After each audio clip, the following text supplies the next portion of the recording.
سر observe کیا گیا ہے کہ جو ہمارے سرکاری ملازم ہیں وہ بہت پڑھے لکھے اور بہت ہارڈ ورکنگ لوگ ہوتے ہیں، لیکن وہ اس طرح ترقی نہیں کر پاتے جتنا مارکیٹ میں جو لوگ بزنس مین ہیں وہ اتنے پڑھے لکھے بھی نہیں ہوتے، لیکن وہ with the pieces of time ایک چیز میں ایکسپرٹیز حاصل کر لیتے ہیں اور بہت آگے ترقی کرتے ہیں سر.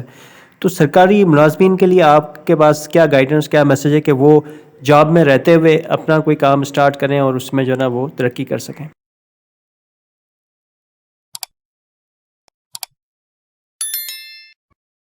السلام علیکم رحمۃ اللہ وبرکاتہ. دیکھیں جی، سرکاری ملازموں کو جو میں جانتا ہوں نا، ان میں دو تین چیزیں بہت زیادہ ہوتی ہیں اور یہی ان کی دشمن ہے. نمبر ون، ان میں ایگو بہت ہوتی ہے. ٹھیک ہے نا، ان کو ان کی انسلٹ ہوتی ہے. ان کو کوئی کام کہے وہ جو ہے نا وہ بڑا فیل کرتے ہیں. ہاں جی، کوئی ان کو اونچی زبان میں بات کرے، کوئی اوے کہہ دے، بس یہ گولی ہے. وہ کہتے ہیں میری سیلف رسپیکٹ جو ہے وہ ڈسٹرب ہو گئی ہے. عرض کرنے کا مطلب یہ ہے کہ وہ نا بڑے ایک فراجائل ہوتا ہے نا، وہ جو چیز ٹوٹنے والی ہے، وہ شیشے کا جو ایک کوئی گلاس ہے، ان کی ویئر اینڈ ٹیئر بڑی مشکل ہے. ایک چیز ان میں یہ ہوتی ہے. دوسرا یہ کہ ان میں خوف بڑے انجانے خوف ہوتے ہیں. نوکری چلی جائے گی، پروموشن رک جائے گی، ٹرانسفر ہو جائے گی، ہیں جی، اچھا پھر کہ میں باس کے گڈ بک میں نہیں ہوں گا. اب آپ دیکھتے جائیے، یہ وہ چیزیں ہیں کہ جس کے اوپر ان کا سارا وقت لگتا ہے. اس وجہ سے وہ خوف میں مبتلا ہوتے ہیں. پھر ان کو وہ سمجھتے ہیں کہ جیسے ہم کسی نکاح میں ہوتے ہیں نا، تو ہمیں پتا ہوتا ہے کہ یار نئی گرل فرینڈ نہیں بنانی، تو پہلے نکاح میں ہے. اس طرح وہ کسی جاب میں ہوتے ہیں نا، تو وہ کہتے ہیں یار ہم نے کوئی اور کام نہیں کرنا کیونکہ ہم جاب میں ہیں. اب وہ بیڑیاں ہیں جو انہوں نے پہنی ہوتی ہیں. تو فائنلی اس طرح کی جو بے شمار چیزیں ہیں، اس کی وجہ سے نا وہ بالکل کامیابی یعنی سکسیس سے دور ہوتے جاتے ہیں. وہ خلیج بڑی ہوتی جاتی ہے. اور فائنلی جب وہ 60 کو ریٹائر ہو کے آتے ہیں تو پھر پتہ لگتا ہے دنیا کہاں سے کہاں پہنچ گئی. تلک واسطے والے لوگ جو ہے وہ کامیاب ہو گئے، بڑی بڑی گاڑیوں میں ہیں، بڑے بڑے بنگلوں میں رہ رہے ہیں. ٹھیک ہے نا، اور وہ اپنی سفید پوشی کا بھرم رکھے ہوئے ہیں، اور وہ دل میں سوچتے ہیں کہ انہوں نے کوئی حرام ہی کیا ہوگا، انہوں نے کوئی غلط ہی کیا ہوگا. کام تو میں نے بھی کیا ساری زندگی، پیسہ میں نے نہیں کمایا، انہوں نے بہت کما لیا، تو لہٰذا یہ کوئی غلطی ہوگا. دیکھیں، میں ہمیشہ کہتا ہوں، اور کچھ لوگ کر بھی رہے ہیں، آپ چاہے وزیر اعظم لگے ہوئے ہیں یا آپ کوئی چیف سیکرٹری لگے ہوئے ہیں، چاہے کوئی آپ لگے ہوئے ہیں، پہلی بات یہ ہے کہ اس کو سر پہ سوار نہ کریں. بزنس مین جو ہوتا ہے وہ سر پہ نہیں سوار کرتا. وہ جو پانڈی ہوتا ہے، وہ یا جو ہیلپر ہوتا ہے، اس کے لیول پہ بھی اتر جاتا ہے. اس کو بھی کہتا ہے کہ یار دھیان نہ کام کر، اللہ دے بندہ ٹائم ضائع کیا، دیکھو یہ خرچہ ہو گیا، یہ کرو. اب اس کے لیول پہ اتر جاتا ہے. وہ کسی بڑی انٹرنیشنل کمپنی سے بات کرنی ہو تو اس سے بھی کمیونیکیٹ کر لیتا ہے سوٹ پہن کے، کہ بھائی اگر کوئی امپورٹ کرنی ہے یا ایکسپورٹ کرنی ہے یا واٹ ایور. تو یہ جو ہے نا ایک اپنے اوپر ایک چھاپ کو بہت طاری کر لینا، یہ بڑا خطرناک ہوتا ہے. اگر ہم and of the day business man جو ہے نا، کیونکہ بزنس جو ہے نا، تاجر بڑا ولیوں والا کام ہے. ٹھیک ہے، ہمارے آقا سرکار دو عالم صلی اللہ علیہ وسلم نے نوکری نہیں کی.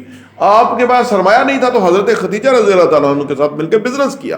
آپ ان کا مال لے کے جاتے تھے، مختلف شہروں میں جا کے بیچتے تھے اور پروفٹ کما کے ان کو دیتے تھے. تو یعنی آپ دیکھ سکتے ہیں کہ ہمارا دین کیا تعلیمات دے رہا ہے. یا پھر اوروں نے نبیوں نے بھی کوئی نوکریاں نہیں کی، انہوں نے بھی کوئی یا بھیڑیں پالی ہیں یا کوئی اس طرح کا کام کیا ہے. تو عرض کرنے کا مطلب یہ کہ اس لیے کہ اس میں فائدہ زیادہ ہے، اس میں انسان کی جو قدر ہے وہ بڑھتی ہے، وہ انسان زیادہ ویلیوبل ہے فار سوسائٹی. کیونکہ چھوٹے سے چھوٹا بزنس ہوگا، 5 لوگ اس نے انگیج کیے ہوں گے، 10 لوگ اس نے انگیج کیے ہوں گے، ان کو بھی کنٹریبیوٹ کر رہا ہے، ان کو سکھا بھی رہا ہے، پیسہ بھی دے رہا ہے، ان کو آگے بڑھنے کے لیے موقع بھی فراہم کیا اور امپلائمنٹ بھی کے موقع بھی پیدا کیے ہوئے ہیں. تو نوکری پیشہ لوگوں کو چاہیے کہ وہ اپنے آپ کو بھول کے کہ ان کی کیا پوزیشن ہے، کچھ نہ کچھ پارٹ ٹائم کریں، کچھ نہ کچھ بزنس پارٹ ٹائم کریں. اور 8 گھنٹے تو کوئی بڑا کام نہیں ہوتا. جب آپ یہ سوچیں نا کہ یار میں نے شروع میں 2 نوکریاں کی تھی ایک دفعہ، یعنی میں کافی کوئی 12-14 گھنٹے میں نوکریاں بن جاتی تھی، لیکن اس سے میں نے سیکھ لیا کہ وہ نوکریوں سے میں پیسہ نہیں کما سکتا. تو جب آپ ایک صبح نوکری کرتے ہیں اور 4 بجے کے بعد آ کے پھر آپ کام کرتے ہیں، تو جیمرو نے کہا ہے کہ اگر آپ جاب سے بزنس میں آنا چاہتے ہیں تو اس کا طریقہ یہ ہے کہ جتنا آپ جاب پہ کماتے ہیں اتنا پارٹ ٹائم پہ کمانا شروع کر دیں. جب آپ کی پارٹ ٹائم کی آمدنی آپ کی جاب کی آمدنی سے ڈبل ہو جائے تو اس کا مطلب یہ ہے کہ آپ نے 2 آمدنیاں کما رہے ہیں. اب آپ کو جاب کی ضرورت ہی نہیں ہے.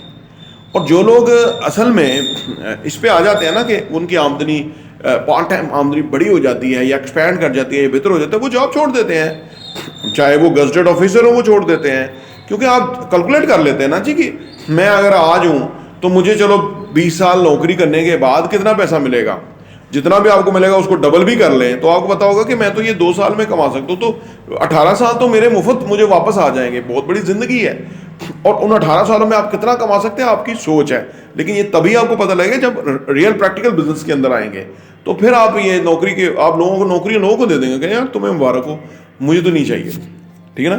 میں خود اپنی مثال دیتا ہوں کہ جب میں جاب گورنمنٹ جاب اس وقت بین تھی تو گورنمنٹ جاب ملتی تھی, اس وقت گورنمنٹ جاب ہی تھی, پرائیویٹ تو کوئی زیادہ تھی نہیں. تو آج میں سوچتا ہوں کہ اس وقت مجھے گورنمنٹ جاب مل جاتی تو میرا کیا مستقبل ہوتا. میں تو اس کو سوچ کے ہی کہاں بجاتا ہوں کہ اللہ کتنا عظیم ہے, کتنا رحم اور کرم کرنے والا ہے کہ وہ ہمیں ان مسائل سے یا ان آنے والے مسئلوں سے بچا لیتا ہے. تو وہ نوکری آپ کو نہیں ملتی اور آپ کو تو اگر کوئی چیلنج آپ کے سامنے ہے تو اس کو اللہ کی نعمت سمجھتے ہوئے اس پہ کام کریں اور اس چیلنج سے بڑے ہوں اور آپ بہت بڑی کامیابی حاصل کریں گے. پراپرٹی ٹی وی دیکھنے کا بہت بہت شکریہ.